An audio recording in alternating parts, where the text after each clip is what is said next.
Hello বন্ধুরা, দেখো আজকে টমেটো দিয়ে পেঁয়াজ দিয়ে তেলাপিয়া মাছ রান্না করছি, কিন্তু তার মধ্যে আজকে বেঁচে গেছি একটুর জন্য। কেন হচ্ছে জানি না, দেখাচ্ছি কি হয়েছে। এই যে দেখতে পাচ্ছ না, এই পাইপটা না, আমি তো বুঝতে পারিনি। কাল ভালো রান্না করলাম, দেখি জ্বালিয়েছি আর কি শব্দ হচ্ছে। তারপরে তাড়াতাড়ি করে বন্ধ করে আবার চালাচ্ছি, বুঝতেই তো পারছি না।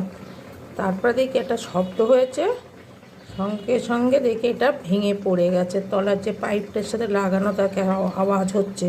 পাশে কিন্তু গ্যাস জ্বলছিল। ভাবতে পারছো কত বড় বিপদের হাত থেকে বেঁচেছি বন্ধুরা। আসতে বলেছি লোক, দেখি কি হয়। জানি না কেন যে আমাদের সাথে এত বিপদ হচ্ছে বন্ধুরা। এমনি নিজের শরীর খারাপ, তারপরে একটা এই বিপদ সকালে হচ্ছিল। দেখি কি বলে। তাহলে তোমরা কিন্তু সাবধানে থেকো, যারা রান্না করো দেখে করবে।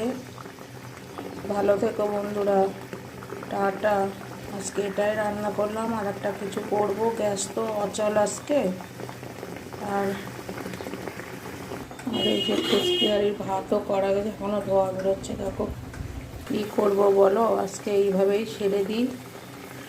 একটার উপর নির্ভর, তবু দাঁড়িয়ে থাকছি, আবার এটাই কিছু না হয়। তোমরা ভালো থেকো বন্ধুরা, টাটা, রাখলাম। আবার অন্য ভিডিওতে দেখা হবে।